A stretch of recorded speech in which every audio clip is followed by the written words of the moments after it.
why would I try to make them all? Because safety is so vitally important, and that's really my only theme. We've got some important information for you guys to review tonight. We deal with safety issues, not only things that are coming at you, but things that we can help you guys improve your habits and quote unquote your behavior out on the road. But for the most part, we also know you're dealing with a very dangerous public, and our objective is to keep you all as safe as possible, to keep the public as safe as possible. And you guys have, a very important job when you're dealing with, 120, 150,000 pound trucks going down the road in total. So thank you all for coming, and thanks for making safety so very important to Peregrine and Eagle. Our number one objective is to send you all and the public home as you started your day healthy and safe.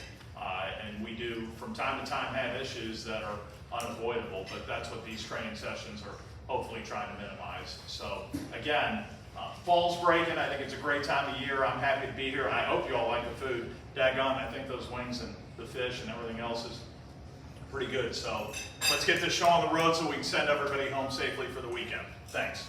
Okay. Look like you lost weight. Thanks for noticing. Oh, Oh man, do we have a gift card for you? I have your gift card coming in. I got you, buddy. I've dropped a few LBs. I'm Laura Mattingly. Most of you all know me, I hope. Anyways, I appreciate all you all do for the company. You know that you're just great, and you all know how I feel about you. So thank you all for all your hard work. I'm just going to tell you today, I handed out information on your simple IRA plans. We didn't have a couple people I'm missing, so if you don't have it, we're going to be mailing it to you. Fill them out. The program starts January 1st, which is already, existing going, but the new enrollment is January 1st. So we need all of your information back as soon as you can send it back to us. We encourage everyone to participate. We do match up to 3% of your income. So if you're putting in 3%, we're going to put in 3%, and our 3% is free money for you guys. So I would encourage you to do this. Think about your retirement. I've been putting in it for 22 years. And your 3% is pre-tax, correct? Yes, it is pre-tax. So it's pre-tax, so the government's giving you a 25, 35% break on that money, and then we're matching it. And even though nobody likes to see, and I'm sorry, I know I should always tell myself to shut up and listen, but nobody likes to see a deduction out of your paycheck. But I'm telling you, I don't care whether you're younger, like many of the fresh faces I see in this room, or older like me. It's vitally important that you guys participate in this for your future. And if you put this money in, and God willing, the creek don't rise, and we've seen the creek rise a lot lately, in 20 years you're going to be pleasantly surprised on what you've saved for your future and your retirement. Go ahead, sorry, Laura. I've been in it for 22 years, and I'm very pleased with the amount of accumulation in that account. So it'll help me to be able to retire soon. Not soon, but- Wait. Wait, I forgot about the library. Wait a minute, I'm before you. Oh, yeah. Yeah. We'll Stuart see could be all before Don't worry. me. Nobody retires till I say Yeah. I I'm probably another 5 years. do. Cooley, you got another 25 on you. Yeah. I didn't say that about Geiger. I said that to you. So we encourage you all to participate in the program. Send the forms back to me. We'll get you taken care of. If you are doing the same as you did last year, just write on the back where it says, fill out your name, of course, and put on there just same, if you want the same as last year. That's fine, and we'll file it, and you'll be good to go. Okay? Any questions? Call me. Thanks again. All right. Okay, guys, we've got a couple of introductions to do. Anna is now my new assistant. Elena left us, and I have Anna. So she has taken over. She has taken over the cell phone that you all used to get text messages from Elena. It's the office cell phone for that position. Somebody asked, I thought you were leaving yesterday. Uncle Fred asked that question. I thought you were leaving. So he didn't even know who he was talking to. So if you get a text message from that phone, it is from Anna. So, you know, she's probably needing information or letting you all know about something or whatever. And then we have Jessie over here. She is Eagle Steel's new logistics manager. She took Corey's position. So, and she's doing a fabulous job. Both these ladies are doing a fabulous job. So we're very happy, very pleased. What's that? Well, you'll get to see that in my presentation of Why Not Speed. So, she's got a short little presentation she's gonna go over. It's for everybody, even though she's from the Eagle side, it applies to everyone. So pay attention to it. Listen to what she's got to say. Come on.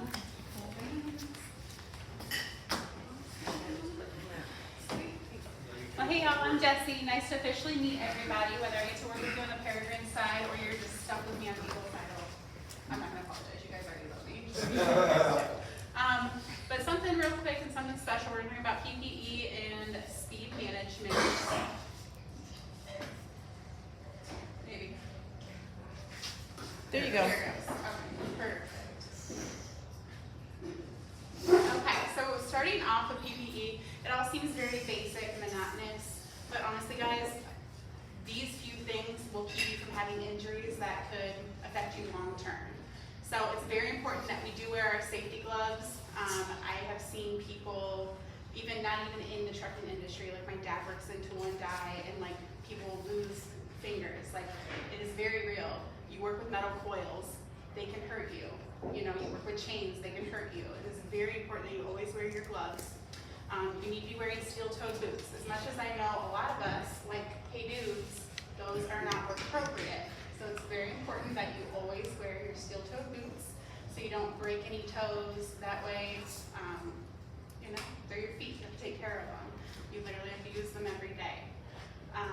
Safety glasses, or you can wear goggles if you would like, but we do have safety glasses. You are mandatory to wear those as well. They shield your eyes. You know what I mean? You could be slinging chains and something could fly up and get in your eye. Next thing you know, you're blind in one eye. Like, that's extreme, but things like that do actually happen. So it's very important that you always have your PPE on when you go into your pickup locations, your delivery, and even when you're loading, okay? And then as well, hard hats. Everybody uses these big cranes. They come in, they lift all these coils up. I mean, God forbid that crane would have failed. I've worked in a factory in the past and I've seen numerous cranes fail, and things like that do happen. So a hard hat could literally save your life. So, very basic things.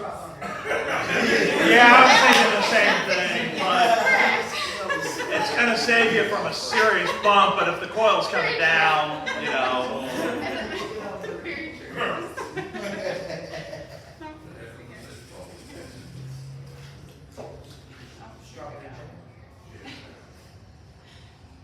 So kind of as I said in the beginning, you guys, the little things, they matter. Your safety is everyone's #1 priority. And your PPE is small things that can save your limbs, that can save you from getting injured.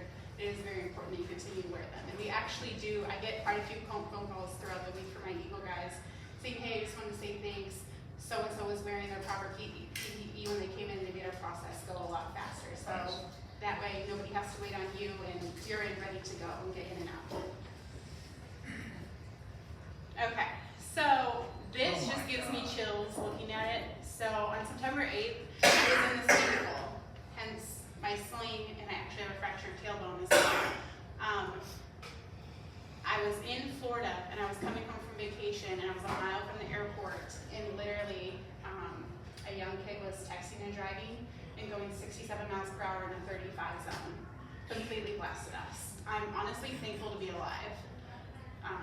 Literally just gives me chills looking at it. What day did you start with us, Jessie? August 15th. Yeah, so she's 2-3 weeks into us, and this Yeah, happens. And I end up sending Shelby pictures from the emergency room of me in a neck brace, and it was a very rough situation. But this is just one of the many cases that definitely hits home for me as to why speeding is not worth it. Texting and driving, distracted driving is not worth it. And I'm still looking at like another few weeks of recovery and physical therapy, and it is no fun at all. And I promise you, fractured tailbone is not something that you want.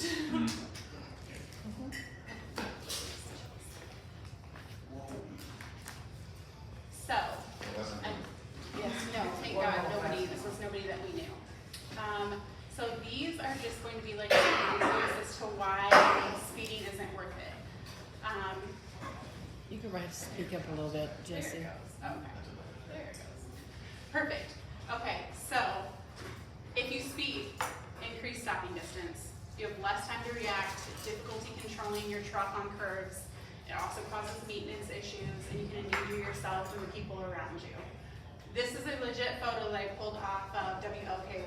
Like, this was from a news story. So things like this do happen, and they happen in our area, unfortunately. But it's also essential that you adapt to your speed on the road conditions. So if roads are wet, be careful, because obviously you can't hydroplane. And then, I mean, things like this can happen. We all saw like the accident that happened on the bridge where the semi went over. Things like that, situations can happen anywhere. I like to use the minivan as an example because no matter what, everybody has friends and families. You all have lives outside of here. This is just our job. So if you're speeding in a minivan of 4 kids and a wife and a husband stop in front of you suddenly and you were going too fast to where you were in them, I mean, come on guys, you can all picture that now. Like, that's absolutely horrible. The last thing you want to do is hurt yourself or anybody around you, and like the main reason why I say it's super important not to speed, just because you could kill somebody, you could kill yourself, and people don't think about it until you're actually in a situation, but nobody's exempt from that. It can happen to you, it can happen to you, anybody, you know what I mean? And so, literally just like slowing down, slowing down can save a life. You don't get faster, or you don't get somewhere sooner just by speeding. So, and it's 10 minutes will make a difference in your day. So, that's all I got. But, there we go. So don't speed, and pay attention to what you're doing. Thank you. Great, thanks, Jesse. Thanks, Jesse. Great job. Yep, very good. Hey, Kim.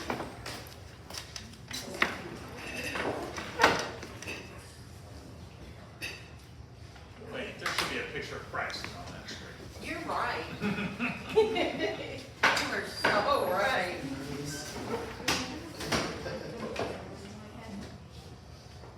Okay.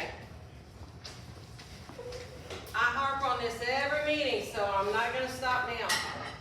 Distracted driving. As you can tell from Jesse's accident, if that young man had been paying attention and doing the speed limit, she wouldn't be going through what she's going through now. She's been going to the doctor just about every day, physical therapy, MRIs, everything. It's a lot. So slow down, pay attention, and anticipate that the person in front of you is gonna do something to mess up your day. They're gonna go cut you off, they're gonna slam on the brakes. So pay attention, okay? Next thing is pre and post trips. We're not doing them. I know we're not doing them. I can tell by all of a sudden, some are doing them, Tim, but a lot of them are not doing them. They're checking the box, yeah, I did it. And then all of a sudden you're gonna see some pictures here, and I don't know how, for the life of me, I've never seen anybody still tread off a tire at night. I've never seen it. I don't know who those people are, but they are around our trailers all the time. It's amazing. It's just amazing. So you gotta start doing better at this pre and post trips and get things fixed, okay? Does that tire look like it's a good one next to that nice one? Nope. It's pretty bald, isn't it? That was one of ours. I think I have a tire that's bad. That was my phone call on this. Well, I can tell it's bad. You gotta start handing out the. You know, and not only that, but when this one was replaced, that one should have been replaced. And if the vendor does not do that, you guys need to be calling me, saying, hey, they're only trading out one, send me a picture of it. When you blow out on the highway, that only bring one. I always request two. Oh, do you? Yes, so if you're calling someone, if you're calling Goodyear or whatever, tell them to bring you two, because you don't know what the one next to it is like. It's probably not gonna match up, as far as the height of it and Yeah. stuff. So always ask them for two. This is a new truck tire that's coming apart. Now, when it was put on there, it was fine, but even Penske and Ryder will put recaps on your trucks, and they'll make you wear them completely out before they change them out. If they refuse to replace a tire on your truck that you know is not safe, call me. We're paying for the tire anyway. I don't know what their problem is. It's not coming out of their wallet, it's coming out of ours. So, let me know when these things happen. There's another one. Pretty bald. Pretty bald. I think that could float on water pretty easily. There's no tread there to hold it back. This one has a sidewall damage. And it went in because of the tread, but they marked it also that you've got a slice there in the sidewall. That's nothing to play with. You need to be looking for those too, so we can get those replaced.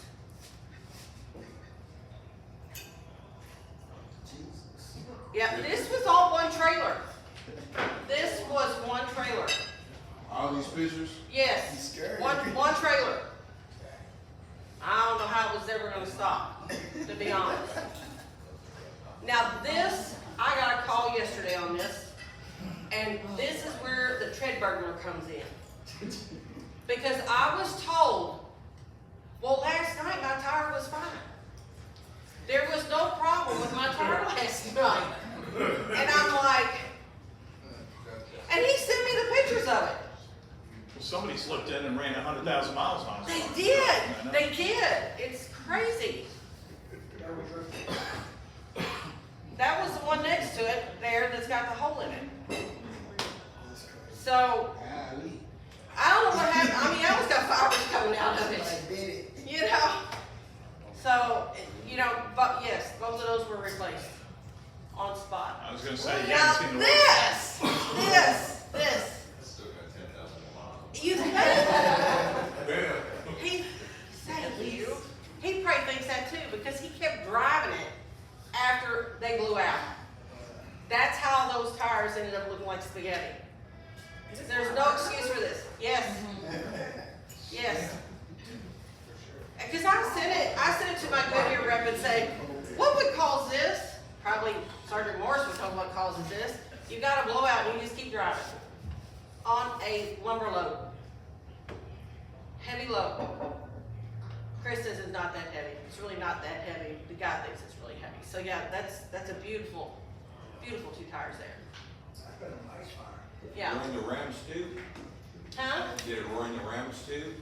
Almost. Almost ruined the rims. And I have a feeling it tore up the wiring to his trailer lights underneath of that, because in that one picture you can see two pink wires hanging down. So I have a feeling it's gonna have to get replaced or whatever. This is an Eagle trailer. And the driver is not doing his pre or post trips at all. That's the airbag that's completely dry rotted. And that's just one of them. Now, I don't know about you guys, but if you can't bend down and look at your airbags, then get somebody to do it for you. How do you catch these? How do they go into the shop where you get these pictures? That one didn't even make it to the shop. Another driver saw that. Another driver took it for us. So, I have been replacing awful snitches. That's all right. But you know what? Everybody around us gonna go home alive and get it fixed. I'd rather have a room full of snitches than people that don't care. Well, they're trying to keep people safe. Yeah. So, post trips. Hey, I just want to comment because, you know, I hear a lot of things and a lot of it probably is not true, but, you know, occasionally some disgruntled drivers, whether they've left or otherwise, they'll say, oh, you know, you didn't want to replace a tire, you didn't want to do this or that. We will replace any worn out tire on your trailer or tractor, bar none, immediately. As Katrina said, we will force Ryder to do it. We view this as critical as of any safety issue within our company. I loved it too. A lot of these pictures are really funny how terrible they look, but you know, at the end of the day, many of them are kind of quite serious too. And I know some of you all are doing your pre and post trip checks, but to Katrina's point, this tire wear doesn't just happen overnight. It doesn't just happen this week. It happens over time and you know it, and we will allocate the time you need to get this maintenance done, period. So we're not gonna pull you off the road to any great extent. And the other thing, from a selfish standpoint, I'll just tell you the cost of the company. We don't mind replacing 10 tires a month. I'm not gonna tell you we like replacing 50 tires in a month or whatever. So the more consistent we check these tires and we do this maintenance, and the more consistent we, over time, you know, allocate the expenses of this maintenance, it's a little easier on the company. But sometimes we'll sit there and we'll have a huge truck maintenance expense hit us in the month of, you know, you pick your month, doesn't matter, September, October, November. But we'll have these huge expenses come in, and it kicks our ass. It does, and it's hard to allocate. So if y'all stay on it, then we're just doing, you know, a few tires relative to the size of our fleet. We're doing a few tires a month, but if we don't stay on it, we could be doing a significant amount of maintenance in a given month, and we'd rather just have a consistent PM expense than an astronomical one. Sorry, I'm off my boat. Keep going. Who's next? You're fine.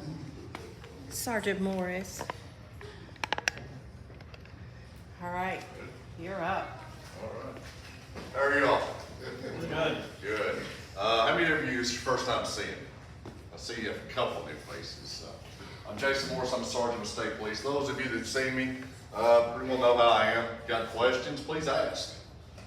It's the only way you learn, right? Some of the photos that she had up there is what we see day in and day out. When she reached out to me to talk today, we really didn't have a game plan on a direction to go, and of course I always lean pre-trip, post-trip, just because that saves not only the company money, which I know at certain levels people don't realize that that affects you as well. That still affects that bottom line. How many of you had a blowout on the road? How long were you down on roadside? 3 weeks. It's not a, oh, let me pull into the nearest service station and get it fixed, right? Right. You're talking a couple hours wait, minimum, just to get the guy out there. Then once they get there, usually an hour, and then you still gotta wait longer, right? So it's time out of your day when everybody in here has other things to do, right? Than sit on the roadside. That's the same reason people don't wanna take it in to begin with, because they feel like if your truck's not moving, you know what I mean? You're not making no money, so they don't wanna take the time off of their route to go get the car fixed in the first place. Right, that's a very fair statement. But let me ask you this.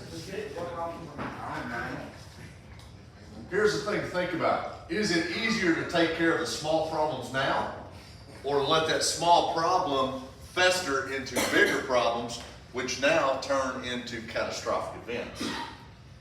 That blowout, what if that blowout was on steering? Could it just be a blowout? Sure. Could it be a blowout which pulls you into the cable barrier, the median, the barrier wall, or another car? Sure, it could, right?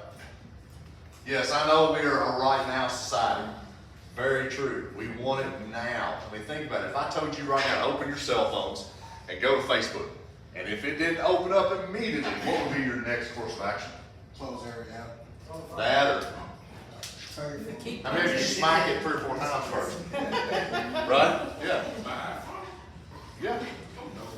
No, you've broken too many, haven't you? Yeah, this man just replaced the company. That usually takes care of that.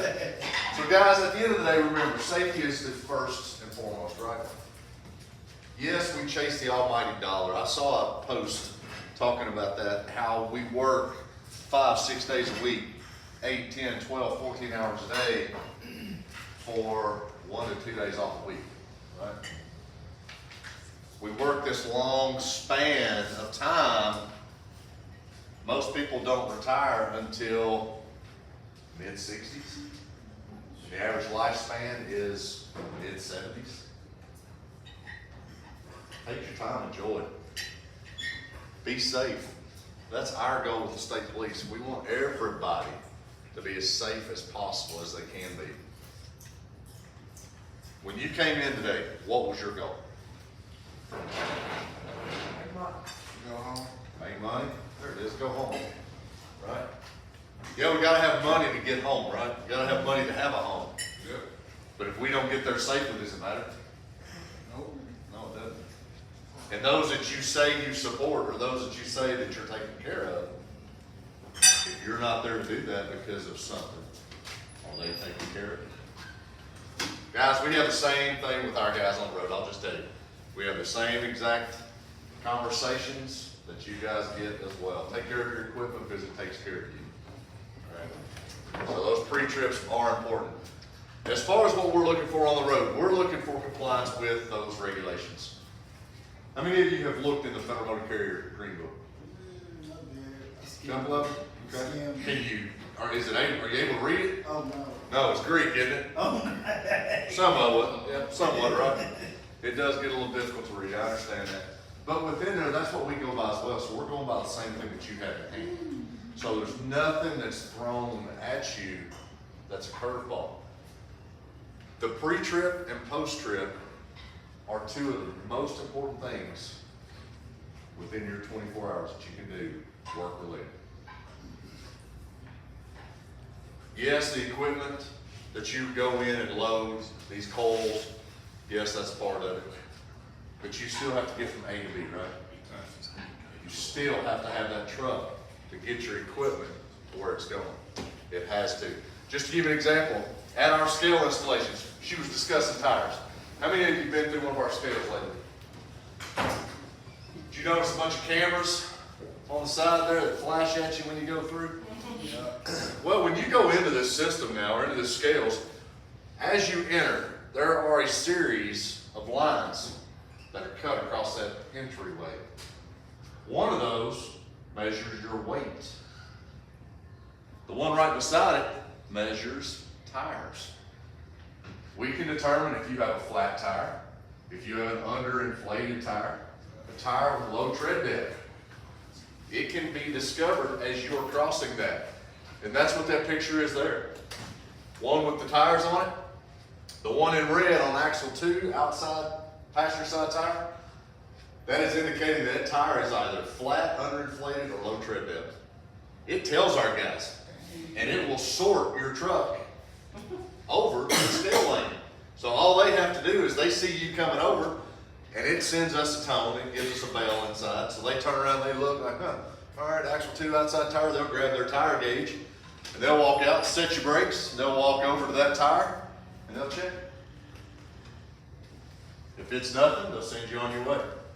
Most of the time, to be exact, 97% of the time, you get sent into the upper lot at my scale because there is a failure. There's a malfunction in that tire. So it gives it to us. Something else it does, she brought up cell phones. Jeff was talking about cell phones. Make sure you're not on the phone, even in parking lots, guys. These trucks, even in parking lots, when you're driving, if that truck's in motion, are you still driving? I don't mean sitting still. That's why I was mad. I don't mean sitting still. Well, let me correct that. But even if you're just pulling into a parking lot, right? Do we need to be on that cell phone? How visible are you in these trucks? Not Very visible. Huh? Not very, apparently. Not very? Now, cars cut us off Oh, all no, the that's, time, you know. Well, there's a whole other term for that. There's a whole other term for that I can't use, but, yeah, we're outside on that one. But as far as for us looking in, it's easy. When you go on our scales, that flash of light that you see, that's a driver focus camera. So we're actually taking photos of you as you come in. So guess what we can see? Seat belts, cell phones, right? We can also see if you've got a driver or a passenger that's with you, and for some reason you walk in and it's not the guy sitting in the seat. I'm like, wait a minute, where's the driver? Well, I'm the driver. Really? That's not you. So these are just a few of the tools that we have at our scale installations. Some of the inspections that we do. How many of you have been inspected? Especially the new ones. Okay. Good or bad? Good. Good? Any bads? I love the bads. No bads? Anybody wants to discuss, I should say? I had one bad, but it was crazy. A little bit of the license plate on one side was gone. But the rest of the numbers there, and you could tell what number that was. I got you. Yeah, that's kind of odd.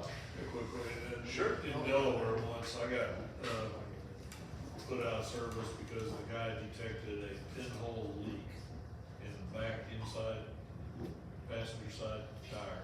Okay. And when I did my pre-trip that morning at about 5:30 in the morning, you know, I was in the middle of Flying J truck stop with 200 trucks, and half of them had their engines. Can't hear, together. right. And I mean, how he heard that, he comes up, he goes, I got one violation, come on. And he goes, can you hear that? It took the guy that came to repair it 15 minutes to find the leak. He used an entire model of soap suds, and he Really? it took him that long to find that leak. Might have something to do with your age. Well, couldn't find it. He finally found it, and it was such a tiny. Now I can say this. How did he find it? Air leaks, I pick it up easy. If it's on the ground, if it's something that's down low, it really is easy to hear because it's bouncing off of another. If it's on the top, right in the middle, it's hard to hear. You're not gonna hear. You've got to He almost didn't have any feel. like special. No, there's no special wands or tools. We got a spray bottle the same in our scale. You know, if we think there's one leaking, we'll spray it. If it doesn't have anything, just like nails. If you've got a nail or a screw in a tire, that's not a violation unless it's leaking. So we'll grab that spray bottle and we'll hit it a couple times. We don't see any bubbles, we move on. We don't sit there and, come on now, I know you can leak. We understand, but we definitely want to make sure. Yeah, other than that leaking tire, I got an auto, keep fill. So, Yeah. and Be careful on those auto fill systems. We're finding a lot of failures in those right now. We had a trailer 18 that did that, so they said they were dry rotted. They so are. They just took them off and. Yep, they're coming up with a lot of issues with them. We're having issues with the way they're routed. They're getting damaged. So you get a blowout and sometimes the systems are getting damaged. So that's why we're finding those failures. So we do 3 inspection levels. If you're stopped, the quickest is a paperwork check. That one we're just gonna go over license, medical card, logbook, checking to make sure that you've got registration, insurance, your load bills, just ensure your documents are good. Now I want to touch on something because one of the things I did tell Trina that I was going to do is I did check a CSA for the company. So I've looked at every violation that the company has had. Now this is on the Peregrine, I did not look up Eagle. But on Peregrine, one violation that came up was ELD not visible or not in a fixed position. You all do know that your ELDs, when you're traveling down the roadway, have to be visible to the driver when you are in the driver's seat. Everybody aware of that? I wasn't. Okay. It's like, anybody not? I see people do it. You have the tablet in the back or something? You mean the temple where I'm riding on the road by Elon should be over? Not on, but the device should be visible to you. Now, most of them, once you start traveling, they go dark. Where do you keep your ELD? I keep mine on the phone when I hang it They're all, on my the little. majority of them are on the phone, but they should have a phone. Phone holders. Right. What we don't want is the phone in the pocket. Can't do that. Okay. Down by the seat, laying in the passenger seat. My phone won't stay on. No. No. Just It have to Most be of them monitored. have a just has to be destination. up and visible, Fred. Right. Oh, the Your phone phone. gotta be up and The visible. Yes. phone. Oh, Right. That's what I said. The screen will go dark Right. when you're in motion. It's designed to do that. right, It's not designed to stay active and blaring at your face. well. The device, however, must be fixed. Illinois visibly. State Trooper fixed mine where to stay on, I don't know how he did it. I That's wouldn't want Illinois. that. I wouldn't want that. What do you mean fixed? Like, So, I set mine on my dash comes down, it's like a little hole. I just stick it right in there, I can see it. okay, so when you're driving down the road, is that visible to you Yeah, fully? You I should gotta look have, down. hey, Announce it Tim, on the window. Tim, you should have been given a phone holder for that truck. well, I got a tablet. And it won't hold that one? Is it? No, Okay. that'll hold my phone. Yeah, Okay, so then what- we need to get you one then. Yeah, when I crawl in But the I mean, I cab, can see it, I just look down. well, when I crawl in the Yeah, as long cab and I as you see can. where it's at there, that wouldn't work. Ah, It has to be visible to you sitting in the seat. okay, I see what you're saying. But Without having to they look got, down. you know, Well, he'd use his phone, but it's a flip phone, so you can't put it on. Yeah, I said flip phone would be a little difficult to get on that. I wish I had a flip phone. Yeah. All the people would leave me alone, maybe. Hey, I got a question. Sure. So all them things going into the scale you're talking about, what's the center plate? Or was that another scale? That's the old weighing motion systems. Yeah, you talking about the two offset plates? Yeah, that was the old weighing motion system. So that's how it used to do it. Yes, sir. Now, with the old one. Yeah. Second part of this, malfunction sheet, instruction sheet, and spare log sheets. Do you know where they're at? yeah. Okay. Know where they're at and be able to obtain those just to show. Right? That's an easy violation for us. The next one we do falls in line with your pre-trip inspection. It's a level 2. Now we're gonna walk around the truck, check the lights, tires, make sure everything is working order, no air leaks, and nothing has come up. Now, one of the things that I will ask, a lot of questions come up about the daily vehicle inspection report that you filled out for that morning. Do you have to present that to me? Yeah. Okay, I've got a yes. Anybody say different? No. I hope not, because I don't know. Oh, yeah. No, On my you calendar. do not. You are not even required to keep that in the truck. The only place that that is required is if an audit occurs, the carrier is required to have 3 months of that readily available. All right? I'm not gonna ask you for the daily vehicle inspection report. What I am gonna ask you, did you do a pre-trip inspection this morning? And everybody's answer is? Yeah. Yes. Yes. How long did it take you? 35 minutes. 5 minutes. There's the flat tires. Oh, Or let me say, let me back it. There's the tire that tread was stolen off. All right, so I've got a 35 minutes, a 5, and a 15. Anybody say different? The correct is 45, ain't it? 15. That's also why when you go get your CDL, when you run through the pre-trip, you can run through a complete pre-trip in 22 minutes. Complete, run through that. Hold on to that number. We'll talk about it. The next thing we do is a full level 1. Now we're going to check everything, but we're going to go into the truck and actually check the brakes. All right, we're going to check the stroke on the brakes on this one. One thing I do want to point out, level 1s are not something we do roadside. We typically do not do these roadside, and that's just for our safety. We don't like going under trucks on the roadside if we can keep from it. Now, I'm not saying all agencies do Kentucky, that. no, Kentucky State Police. no. Go on, That's our will. go up underneath the truck, way on the roadside. I don't like to. Missouri will. Illinois is dead. I don't prefer. Here's the thing, guys. The longer I'm behind you, the more bad things can happen. The longer we're there, the greater the chances of something happening. And while I've got you stopped, you're my responsibility. I don't want you to make it clear right off. You're mine. So that's why we ask you to stay in the truck. It's not that we don't want you out walking around, we don't care. But if you were to step into traffic and something happened, or if you're standing outside your truck and somebody side swipes you, guess who gets it? I'm gonna guess me, cause I got sideswiped. Yeah, but I'm the one that your family sues, all because you chose to get out of the truck and didn't listen. Right. That's why. So yes, I'm very, very strict when it comes to staying in the truck. Just because, again, I don't want people out. Not for anything other than just safety wise. So we talked about how long does it take to do a pre-trip inspection. 22 minutes, 32, 15, and 5 is what we've got. 5 minutes, man. Federal Motor Carriers says there is no time frame. There is no manual out there that says a time frame. CVSA, CSA, none of them. It's when the driver is satisfied that all parts and accessories are in proper working order, not likely to result in a crash or a breakdown. If that's 5 minutes, it's 5. If that's 45 minutes, it's 45. Because here's the thing, when something happens, and you're on that stand, any of you had to testify in court? Anybody? Okay. Testify in court?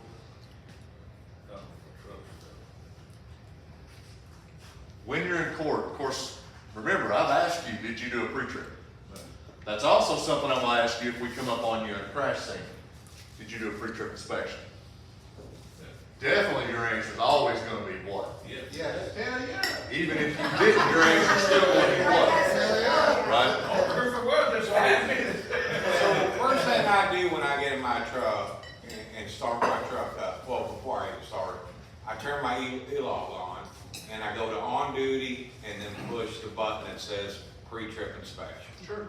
And then I start my pre-trip. Sure. So that's right there, gives me a document saying that I've You're did my correct. part. You know how many guys that will walk out to the truck, jump in, start the truck, as soon as that air buzzer goes off, they reach down and mash those buttons? I On know duty, what pre-trip, drive. Yep. Yep. That quick. The fastest I've ever seen so far is 7 seconds. Oh, wow. I've got one that's 2 seconds. Do that. Yep. Yeah. Yeah. That's the fastest I've seen, actually, on a stop. Crazy. So, here's the problem. We're also running into this issue. Guys are getting up in the mornings, doing what you say. Going out, getting in the truck, starting it up, hitting their on-duty pre-trip, getting out of the truck, going inside, getting their paperwork, or if they're at a truck stop overnight, getting up, going in, having breakfast, having a shower. And then when they get in the truck, it's been 45 minutes to an hour. Well, their company's looking at this going, man, this guy is amazing. He is safety oriented. That is awesome. And then it gets popped at the first scale installation, 14 violations, 6 out of services. Right? And now the company's going, wait a minute, they're targeting us. How is this happening? And then you figure it out. But this is happening. When that catastrophic event occurs, that question is going to come up yet again in court, I promise, okay? Because you've got who battling against you? Who are the attorneys on the billboards, guys? The hammer. Hammer, Isaac and Isaac. Isaac and Isaac, Morgan and Morgan, Cobb and Snicker. Who? Top dog law. That's who. So, these guys are going to ask you that same question, all right? And just to give you an idea of how testifying on the stand is, your first time, especially if you're not accustomed to doing that, your blood pressure's through the roof, your pulse rate is skyrocketed, your mouth is dry, and you can't think rationally. That's right. You are unable to sit and formulate any kind of an answer. So the only thing that's going to be natural to you is what? The truth, right? The truth rolls off the tongue in any situation. So when they ask, did you do a pre-trip inspection? Yes. You're going to formulate that one up. How long did it take you? Now you're thinking, oh gosh, what's the right answer? Was it 15 minutes? Was it 45 minutes? How long am I supposed to take? And then you rattle off. And they say, okay, great, thank you. So that was a great pre-trip inspection, wasn't it? Make you feel all warm and gushy inside. Then they bring their expert up who tells you that a full 18-wheeler tractor trailer with air is gonna take anywhere from 43 to 47 minutes to properly check. Because they're gonna ask you before you even started, did you completely empty the tanks of not only all the air, but what else? Water. Do you? I got an air dryer on my, that's supposed to work. My air dryer's supposed to take care of all that, man. Do you But you put do your, drain your tanks, I do that. well, you just said your air dryer. I was just playing around with you. Go ahead, air dryer works, it works, but every week you're supposed to drain them, ain't you? Every when? Every week. You got Every an air when? dryer. Every week. Every when? You're supposed to check the tires every week. He don't pick it up quick. Where's the driving tab? What about my driving tab? I'm out there chasing. You ain't got So- 45 minutes to be looking at those tires and don't hurt. Got road. Money, right? I hope you can hire the best attorney out there with that money. Cause I'm here to tell you right now, I'll put you on the ground. Top I dog. have no dollars. If when it comes to crashes, guys, I hold no qualms on it. Alright, I will, especially because here's the thing, you all do get a bad rap. Alright, the cars are what does it most. We understand that, it's not you all, but who do they target immediately? Truck driver. Right. So one of the things I got kind of, the way I think is, I'm driving my truck every day. I know what it feels like, I know if there's gonna be some issue with it. I still do a pre-trip and a post-trip. Post-trip is iffy with me, but, because I just got out, I look and make sure tires are good, but I figure 15 minutes is good unless there's an issue, then I'm gonna take a little longer, But if everything works like it did. Do you walk through your home day in and day out? Do what? Do you walk through your own home? Well, some of the rooms. Have you ever stubbed your toe? Oh, yeah. Did the walls move on you? No, just my lazy feet. Yes, they do. So, guys and gals, what I'm getting at is we can be diligent with our inspections and things can still happen. Well, yeah, I mean, When going down you- the road, stuff happens. But when you start saying, I drive it all the time, now you have started down the path of complacency. Yeah. And complacency kills. Things can go wrong and Because we slowly. get to the point of we're walking to our vehicle, and every one of you do this. You look at the wheels and tires, right? Right. That's the first thing we always look at. Then you're looking, is anything hanging off the truck, right? Then, oh, as I'm getting up close, is there something leaking? Yeah. No, all right, we're good. Get in, it starts. Hey, we're almost there now. Now I gotta turn my lights on. Oh, wait a minute, I got to go switch. Hit that little button, it flashes everything. Everything flashes, so guess what? I just done my pre-trip, did I not? No, I forgot to check my brakes now, gotta let my air out. But how many drivers out there do you think that is their pre-trip? I bet there's a whole lot of them, I just think Lot of before I start going to the. A lot of them, right. Me and my nephew give a good pre-trip, when I told you check your boat, said the front end was shaky, your lugs might be. All right, so raise your hand if you've had an inspection. We're gonna break this down. Everybody, raise them high. All right, those of you that have your hands raised right now, how many of those had a violation on that inspection? If you had a violation, keep them up. If you didn't, put them down. One up, one down. Was that or you put your hands down, guys. Was that violation something a pre-trip would have caught? Not in my case, so like I said, this was a Do what? tiny, That was questionable. Okay. that's question. What was it? Tab slightly lifted on the fire extinguisher. What? Show me The in, little white tab, it wasn't flush on the fire show me in extinguisher. 393-95 where that's a violation. Listen, I've looked at every violation you guys have had, so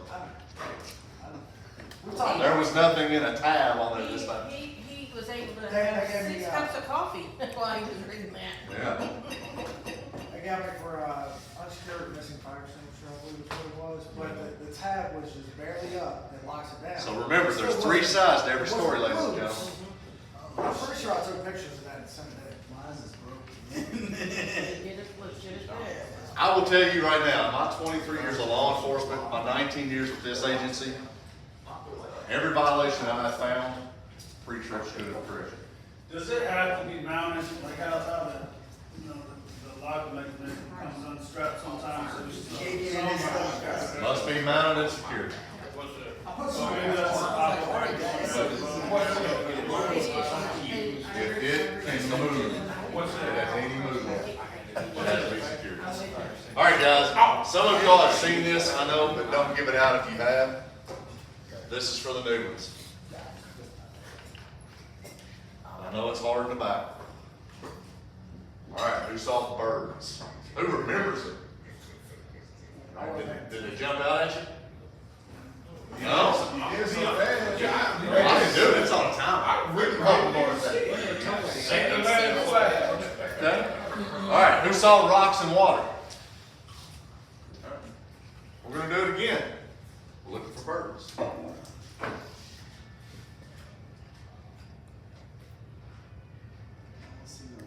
There, is that better? I ain't seen nothing too. Every one of you all in here, with the exception of the new ones, have seen this. I just see the bird. Let's You see see it them this again. time? Let's see it again. Let's do it. Everybody's still seeing rocks and water. No birds though. Let me see it again. Oh, you can see it again. All right, we're doing one more time. Wait, that's you. I see the rock. You didn't see the bird? I ain't seen no damn birds. Get up and go closer. All right, I can't show it with my pointer, but see where my pointer is right here on the wall? Go straight up. There's 4 of them. Man, I can't Seven. see it. 7. I see what you're talking about. I thought it was like part of It looked like the wave. It looked like Like wave. part- Yeah, I looked at Yeah, I don't that. think anything big enough for me. I still can't see it. There you go. They're right there. Second right back, right on top. Kicked it off. Right there. Here's the first one. Second, third, fourth, Oh, yeah, I fifth, see them. sixth, seventh. Yeah, man, that's a That ain't going second? Okay, I guess not. Them went there from the last. That's a difference. They weren't? There they are. It's just like a thing to be put on Facebook where can you find this? The birds on the rocks. They're standing. Take another 10 minutes on your free trip next time.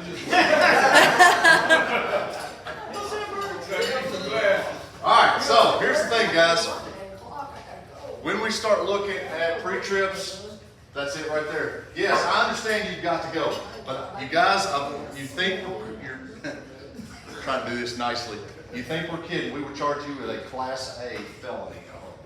I have no problem about that. I will try my best to take every bit of resource that I have to absolutely destroy you and your family's life. If you run over and kill somebody, I'm not joking. All right, I hate to make a complete 90-degree turn, but that's where it's at. I hear that all the time. I gotta go, I gotta make the money, I gotta go, I gotta make the money. Well, all I can say is you better have a fund set up. Put a GoFundMe page. Because the last guy that did that I testified on was Detective Mendigo here in Louisville. Anybody familiar with that one? Yep. She was killed under the Belvedere. Detective Mendigo. Where He was he- watching porn and he was on pills. Hey, watch the porn. He ran over and he killed her Porno on wise. Christmas Eve. An 8-year-old boy or something, right? No, No, it's just a place. just for police, just for the No, detective. I thought she had. Oh, No, yes. Yeah, she had a son. Yeah, She does. She has pulled somebody over. But she was on a traffic stop under the Belvedere, and this gentleman was doing that and ran over and killed her. We used every resource that we had, and we got him for 25 years in jail. That's it. That's it. That's all we could get him for. Oh, is that the max? That's the max. That's a shame. Yeah. It is. Would've been better. That's crazy. Oh, I have a completely different thoughts on it. Yeah, I do It's too. just that. Somebody could get it for 3 times. So, I say all that to tell you that these things happen, and you already have people against you. You have the Morgan and Morgans, you have the Hammers, okay? They are already trying to get you.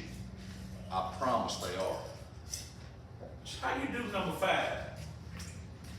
Fuel system, Yeah, you got fuel tanks, yeah, do you see if there's a drip under it?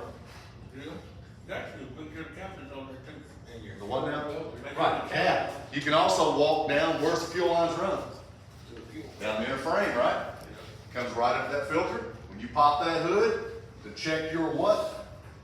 Oil, fluids, belts. I got a sensor light that lets me know when all that's low. I bet you, see, I didn't look at names on these inspections. I didn't know what it says fuel system. I'm gonna have to check a fuel system. So I'm checking the tank, what I normally do, right? Was he the one with the tires missing? I never do that. All right. I know I go home, that's different. So, you're talking about the hammer and all that. I heard a statistic a while back that like 85% of all accidents that involve a semi, it was not the semi's fault. That's probably fair to say. Is that, I mean, do you all do anything like that? Do any kind of estimates like that? See if it's going up? No, Federal Motor Carriers does. They do that. How do you check that? They do it with crash corridors. They look at who was at fault, who was not at fault. Then they also look at safety inspections that were completed on that truck during the inspection, seeing if something was prior to the crash or something was post-crash. So, yeah, well, trust me, they have people that run these stats all the time. Actually, if there's any serious injury or fatality, we have to send documents to Federal Motor Carriers within 2 hours of the crash. We have documents we have to get to them because they'll start sending people out. If it's bad enough, they'll even send the NTSB out if it gets to that point. So, all right, pre-trip. So, before you ever leave the yard, 13 critical items, brake systems, right? Check your brakes. How many of you can go under your trucks? Okay. It's a little broken these days. How many of you have noticed if the clevis pin was missing on the end of the stroke rod? I've never had one miss. 9 times out of 10, some people don't know what a stroke rod is. I know what a rod is, not a stroke rod. 9 times out of 10, what is a stroke rod? It comes off the brake chamber, goes to apply the brakes on your air brake tractor. Yeah, guys, you're really not making me feel warm, then I probably need to say something.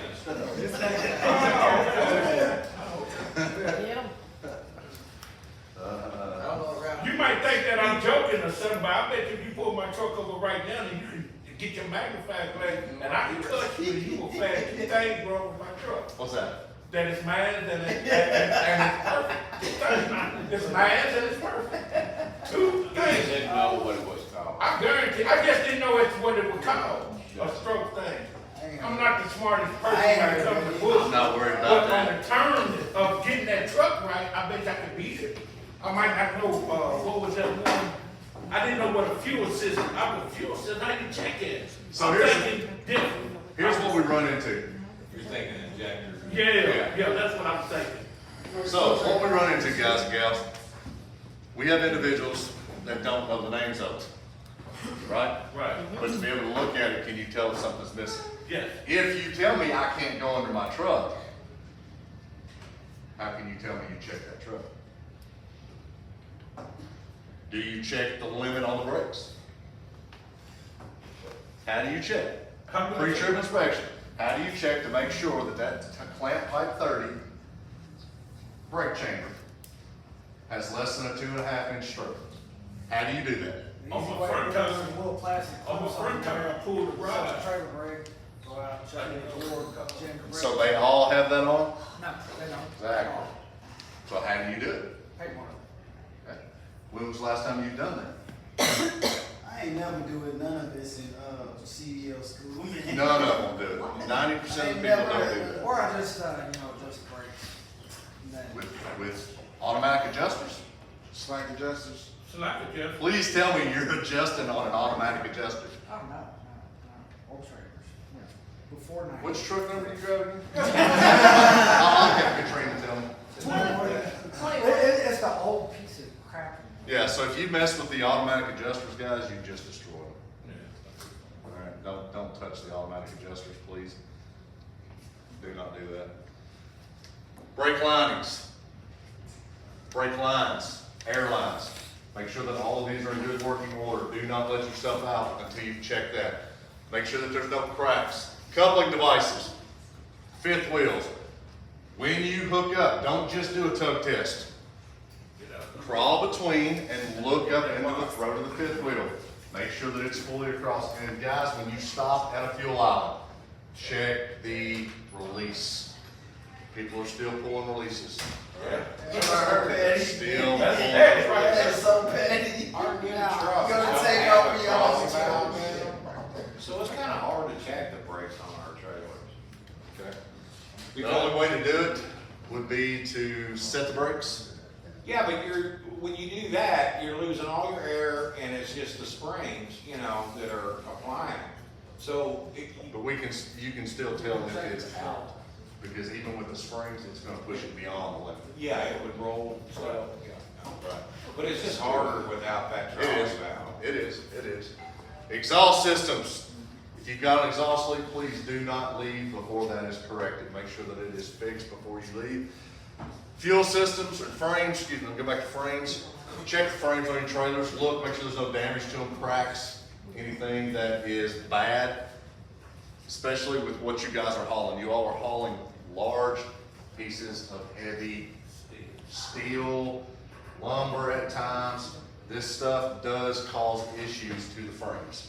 All right, you can get cracks in them. That's what I look for. When I worked the road full time, I would look for somebody hauling multiple rolls of steel because I knew if it was an older trailer, there was a crack in the frame somewhere. It was just finding it. All right. Fuel systems, fuel caps, make sure there's no leaks under the truck. You smell raw diesel, you've got a leak somewhere, unless you just fueled. All right, if you're standing out there next to your truck and you smell anything that smells of raw diesel, you have a leak. Try to find it. Try to find it. Lighting devices, all lights that are manufactured on the vehicle must be in good, proper working order. Make sure that they are working. Do not just rely on the self-test. Actually get out and look. All right. Just because the self-test says everything's good doesn't mean you got diodes burnt out on a lamp. All right. You still have issues with that. Don't let yourself get hung up. Load securement. All of your load securement must be secured. Your devices must be in good working order. Steering and suspension. She was talking about the airbags. That's easy. Don't go punching on the airbags. I know people that do that. If they're inflated, they're inflated. If they're deflated, you can tell. There's no whether or not. If they are dry rotted, please let somebody know. They will fail. Right? And when they fail and you come across the scale, it will show that you are overweight. It will throw all of that weight onto that other axle. All right? So please do not let that happen. Tires, low tread depth, flat tires, damage to tires. Anything stuck between the duals. All right, tread depth as far as what is allowed on a steer tire is 430 seconds. Any other tire is 230 seconds. Out of service wise, it's 230 seconds on a steer and 130 seconds on any other. When you get down into that 4 and that 2, you're getting down to no tire. Get them fixed. Get them fixed. Trailer bodies, for you all, this will be the frames. If you're running a Conestoga trailer, make sure that those upper rails are not failing. Ensure that they're all doing what they're supposed to be doing, right, not sagging. Wheels and rims, this includes lug nuts. Ensure that you don't have any missing, none that's loose. Actually check your lug nuts. Again, I know there's a lot of systems in place right now that helps us, makes it to where we're able to check these just on the fly, but still reach down and take a look at them. And then windshield wipers. Make sure that you have windshield wipers that are good and you have washer fluid. Indiana is big on washer fluid. All right, they will hit you on that. So make sure. They will. They will. I see it all the time on inspections. Sir. Quick question, getting back to suspension. Yes. Some of the trailers we have an auto lift Yes. front axle. Mm-hmm. But if you get a leak in a valve or a line in that front You axle, drop it it. won't build enough pressure to lift it automatically if you don't have any weight on the trailer. Is it permissible to drive that trailer if you could lower that axle? Yes. And ground it permanently, like, cause there's a valve. Yeah, it can be on the ground. Just remember that what's on the ground at that time is open for inspection. So if it's got, say the airbag was damaged, and that's why it dropped it, then now that axle would be in play for an inspection. Well- If it was in the up position, now we can't inspect it. But there's a valve that you can put down which locks it. Right. So if it's locked down, is it still legal? No problem. Yeah, no problem. Yeah, there's nothing that says it has to be up and unloaded. No, there's nothing that says that. And if you got it locked down? If you've got it locked down, that's perfectly fine. Nothing wrong with that whatsoever. All right. Nothing on that. Any questions on the pre-trip item, guys?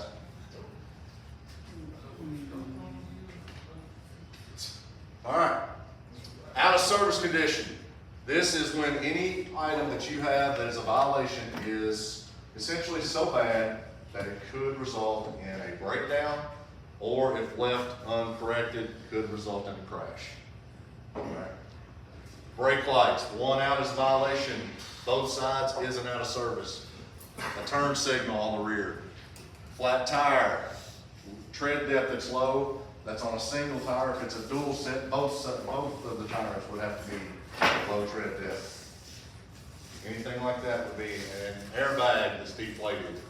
That would be an out of service condition. Any leaks would be an out of service condition. These are some of the violations from 2023, just to give you an idea of what was hit out there. This is on the driver local laws. So this could be something if you're on the wrong road. This could be something of you're running a jailbreak through town, that kind of stuff. KYUs, fuel tax, things of that nature. Size and weight, seat belts, medical cards, speeding, all other hours of service, no record of duty status, a false log, 11 and 14 hour rule, and then just a disqualified driver. This was the top 10 from 23 in the state of Kentucky. Any of these jump out at you? Local laws.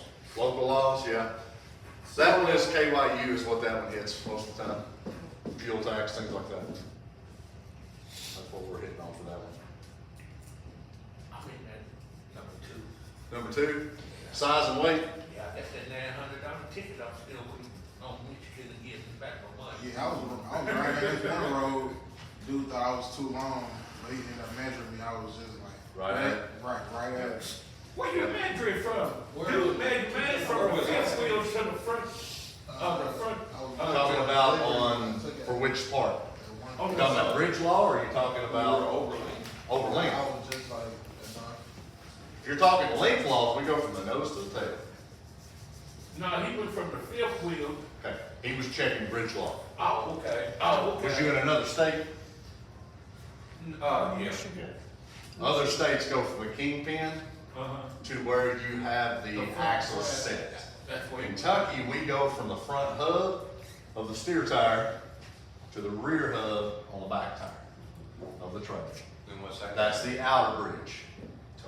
What's that? What's that gotta be? Depends on what you're at. Yeah, there's no, it goes by, that's how much weight. So we would measure that, and then we have a chart that we go by that tells us how much weight you could be. If you're a 5-axle, if you're a 4-axle, 3-axle, it all matters. So our permit is for 120. Okay, so that allows you up to 120,000 is what that allows you to. So let me ask you a question real quick. I don't mean to drag things out, but, so you were talking about the local laws. In the state of Kentucky, we have a permit. So we can drive any road, right? Not Except necessarily. for if the weight limit is under R. Right. If, so when it comes down to that, if you have business on that road, yes, you can operate that road. All right, if you come out and let's say you're in, where would be a good one? All right, Waddy. Getting close to Waddy. All right, you've decided that you're right there and you need to go to Lawrenceburg. So you want to take 151 from I-64. We're not allowed to be on one. Right, you cannot be on 151 even with a permit. Yeah. Because that is a non-designated highway. Yeah. Right, so that one does not But allow that. anything, any other, But any class 3A or designated route you are allowed, or if you have business, fuel, maintenance, something like that on that roadway, you're allowed. Okay. Anything else, you cannot do. I think that's where I was at, 151, going on that road. Yeah, you have to be short then if you steep it right. Right, yeah, I was short. Yeah, Steve Oliver's the one that works there, 'cause he lives right there. Yeah. Out of services, all other, again, operating authority, inactive DOT numbers, no record of duty status, qualified drivers, or excuse me, disqualified, false record of duty status, and 11 and 14. Those are the top 5 out of services for 23. Now, vehicles. Just by looking at that, what does that tell you right off the bat? Ain't nobody looking at the Check lights. them lights. Ain't nobody thought about the lights. Well, as rough as these roads are, We do take that into account. We really do. If you have a lamp that has just went out, we're okay with that. You know, is it still gonna get written up? Yes. But do we understand that happens? Absolutely. We do know that Kentucky's roads are rough. Other roads are rough. We Everywhere in the country. understand that. However, when you've got lamps that have got 4 weeks worth of dirt and dust on it, and I can tell that you haven't touched it or even attempted to do anything with it, that's when we start looking. That's when we look at that. Brakes, all others. This would be linings, hoses that are chafed, damaged. This would be clevis pins missing. This would be something to where maybe a drum is damaged. That would be what those are. So 9,000 violations for all of the brakes. All right. Tires, 6,400 tires were found. 6,400. Annual inspections. Where would that be? Would that be paperwork issues? Yes. Yes. Yes. Is that part of your pre-trip? Absolutely it is. Brakes out of adjustment, emergency equipment. This would be like what he was talking about on the fire extinguisher. Or a set of triangles, missing 1, 2, or all. Load securement, windshields, wheel studs, clamps, and suspension. For the out of service categories, look what took top 1. Tires. Now, the one that she showed you the picture of that was disintegrated had both tires. If that driver had continued, all of that spaghetti, as she said, would be gone, and all you would have would be 2 sidewalls still hanging on. That's all that you would have left. When we see that, we know a driver has driven for many, many miles with that tire. All other brakes, lighting, load securement, and brakes out of adjustment. Those are the top 5 for Kentucky. Top 5. that's an awful lot of load securement. It is. It is. Some of it's no securement, some of it's just damaged securement. Like for instance, a synthetic strap that has cuts in it. That would be one that would shut one down because that strap is out of service. Now, if you've got enough securement that was just say a comfort securement, I call it, then it wouldn't have been out of service because we can't hit you on that unless it's a requirement. That would be when that comes into play. That's what I keep telling my trainees, don't take shortcuts. Right. Make sure you chain them down the same all the way, you know. Right. Load securement. Make sure everything is secure on your trailers, guys. Everything. Why is load securement so important? It's gonna hurt somebody. You don't want to fly to hit you. Who sits in front of these loads? We do. You do, right? You do, absolutely. It even goes with maneuverability of the truck. Make sure this stuff is secured to a point that it will not move on you. These coils, when you go around curves, especially in Louisville, if this thing shifts, what happens to you? It's open, right? Yeah, it runs over. Some securement issues. Remember we were talking about cuts, straps, damaged straps. The chains. When was the last time you all have checked the chains that you're using? Every time I use it. Okay. Probably every time I use Every time you use them? it. I look them over, that's for sure. Make sure you're looking at each link, especially what's between your tension points. Make sure that there's nothing elongated, and when it's off, check for cupping in the ends for that extreme wear. See on this second picture here, where you've got the wear at the ends of it? Check for that cupping in those. We see it all the time. If we can see it on one end of it, it's inevitably gonna be in the middle of it as well. We're still gonna have that. Chains, what size chains do you all run? I use half inch, Half, what grade?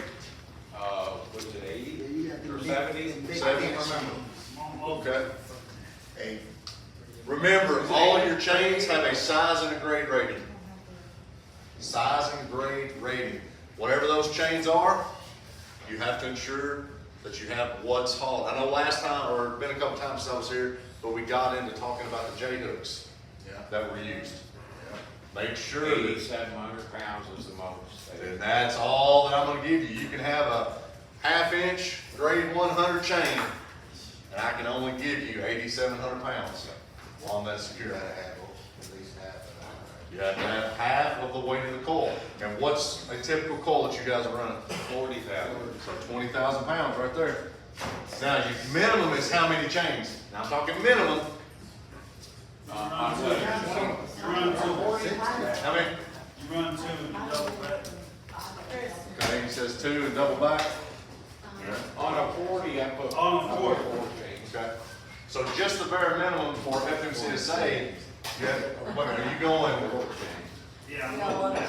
Okay, all right, so you'll make it with that. 3 is the minimum, completely through, for Federal Motor Carriers. Even if it's 20,000 No, pounds? I'm just saying, that's the minimum.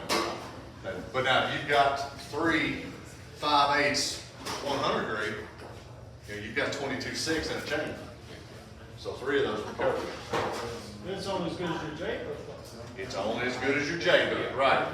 You get the biggest chain in the world, but it's not gonna be. Right, that J hook is all that you're gonna get. Exactly. Right. Second part, on your J hooks, make sure that you know what they are.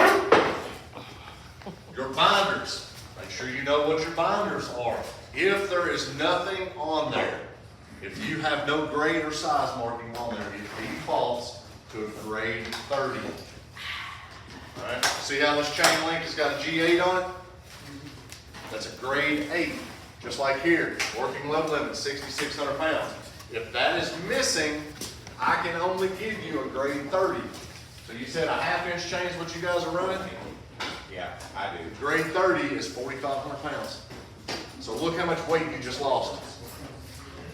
I've got 40,000 on my house. You have to have a lot of chains that way with a grade 30. So keep in mind what you have there. What questions have you got, guys? Sure.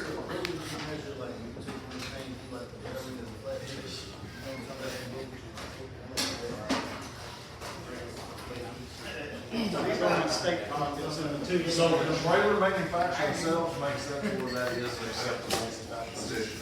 Do I like it? Not really, because now we're really going off the welding expertise of the individual that put that together. I would prefer going under the frame or, some of those J hooks if you got them. I mean, it's, nothing in Federal Motor Carriers says you cannot do that. That's a myth about the rubber rails and all that. Nothing in Federal Motor Carriers goes against any of that. So we can use them. You can use them. I personally don't like them. Now, that's me. I don't like it just because I've seen failures. So, if you move the brakes on, taking the brakes off. Yes. But if you don't put it in there, they'll let you do 70, like over an hour, and you still have to. You can reach out to your company, as long as you want on the drive line, they can offer that. They can go do it. If you're in the drive line, they can't change that. Well, it does it by itself, as long as you're sitting. Some do, right? It depends on how they You have to go in with brake. No, we don't No. have to. You mean annotating, notating it? Yeah, you're covered. Guys, what other questions have you got? Is that what they did to you? Huh? You gotta go to work? Hey, Nah.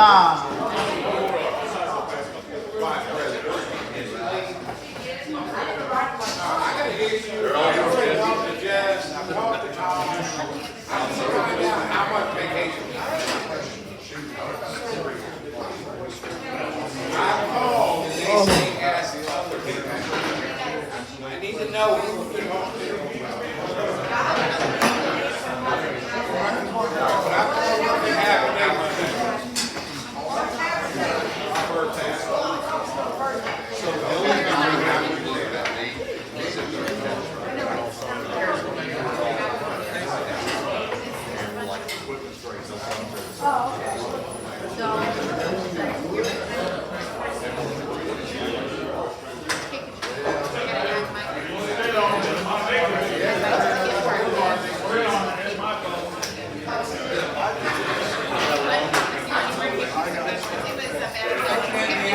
can't have it there. No, Elena will make it home. I had like 4 or 5 of them that are not good. And I got the receipt and I'm going back. I don't know how that happened. Cause I got where it was without me now. What's up with that friend? We need to fill it out. And I was doing one, or put money in the retirement.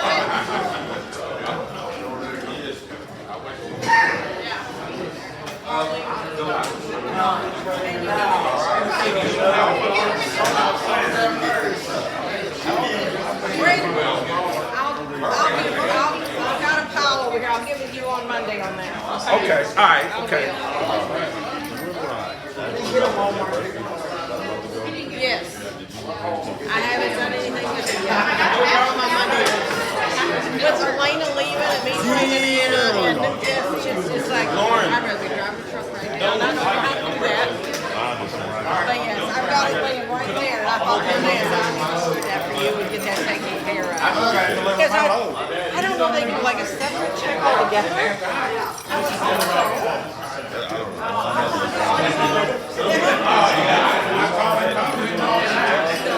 Me and him, we run that.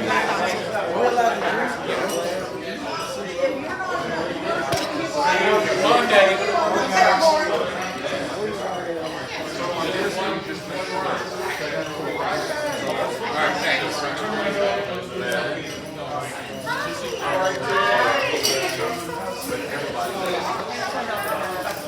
I gotta change the name on my phone now, Anna. Yeah, you do. So I know it's you calling me, cause I was going, what? Yeah. Be tricking you.